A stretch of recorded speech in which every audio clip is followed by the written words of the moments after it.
देखिए, बात कुछ ऐसी है कि आखिर कब तक कोई बर्दाश्त करे भला।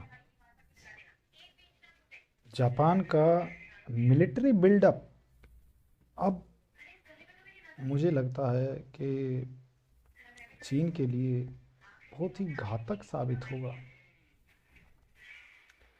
चीन लगातार अपने पड़ोसी देशों को जो उकसावे भरी कार्रवाई कर रहा है, वह चीन को समझना चाहिए कि उन गतिविधियों से हानि चीन की भी होगी। इसी क्रम में जापान ने अपना मिलिट्री बिल्डअप शुरू कर दिया है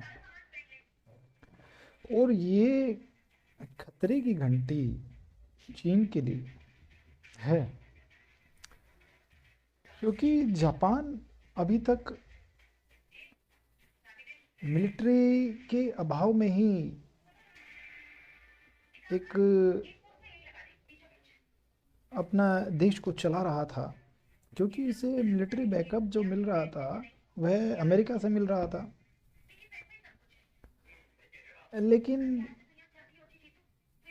जब चीन ने जापान को उकसाने का कोई भी मार्ग नहीं छोड़ा, वह हर मार्ग से जापान को उकसाता रहा, तो ये तो होना ही था। अब ऐसी स्थिति में जापान भी अपने देश की नागरिकों, अपने देश की जनता और अपने देश के हित में ही कार्य करने की ओर अग्रसर है। और इसी क्रम में उसने मिलिट्री बिल्टअप शुरू किया है।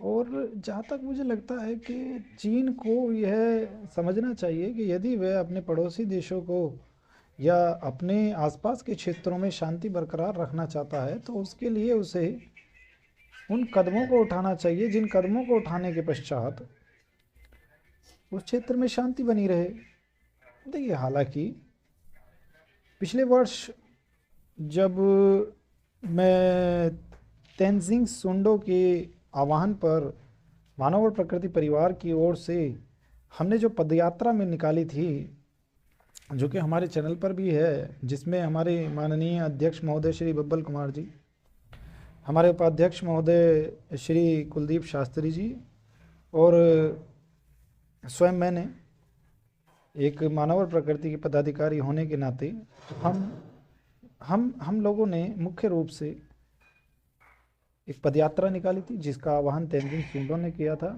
उस दौरान हमने वह पदयात्रा भारत के समर्थन में और तिब्बत की आज़ादी के समर्थन में निकाली थी।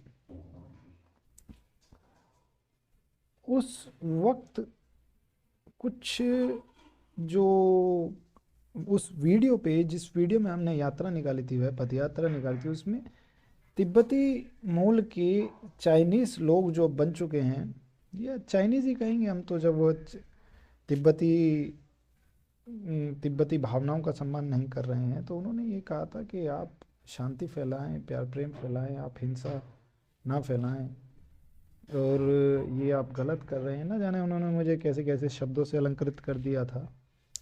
तो मैं उसमें यही कहना चाहूँगा कि हम तब भी शांति की बात कर रहे थे, अब भी शांति की बात कर रहे हैं। और यदि कोई उकसावे भरी कार्रवाई किसी व्यक्ति को, कोई सामान्य सी बात है, यदि आप किसी जानवर को भी पत्थर बार बार मारते रहेंगे, मार बार मारते रहेंगे, तो एक ना एक दिन तो वो भी पलट करके आप पर वार करेगा। तो उसी क्रम में जापान का मिलिट्री बिल्टअप शुरू हो रहा है। तो अब कहने का मतलब ये है कि जब उन व्यक्तियों ने, उस महिला ने वह बात कही, I don't know whether she is female और मेल,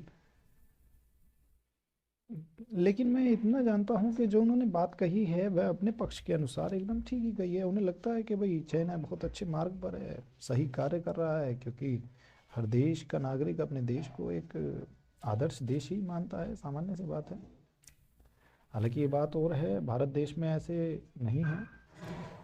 तो इसलिए हम ये मान करके भी चले हैं कि चाइना एक बहुत अच्छा देश है। बहुत अच्छा देश होने के नाते वह विश्व भर में सभी अच्छे कार्य करता है, मानवता के हित में कार्य करता है, तो भी उसे इस ओर ध्यान देना चाहिए कि वह अपने सभी पड़ोसी देशों को उन कार्यों से करने से बचे जिनसे उसका पड़ोसी देश जापान ऐसी कार्यों करने के लिए मजबूर हो जाए जिसमें वह मिलिट्री बिल्टअप या युद्ध की तैयारियां उसमें शामिल हो, या आगामी भविष्य में जो युद्ध होने वाले हैं उनके लिए स्वयं को प्रिपेयर करे।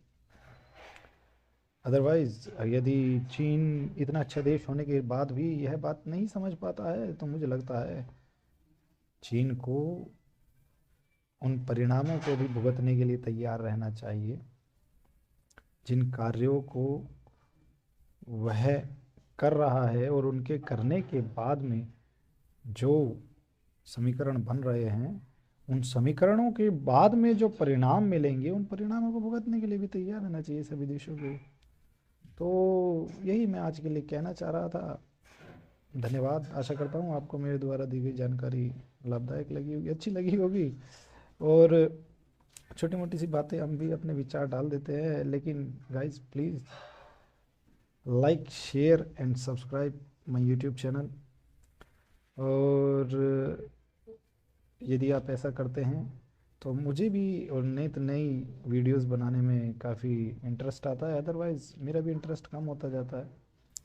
और please click on the bell icon too. Thank you very much.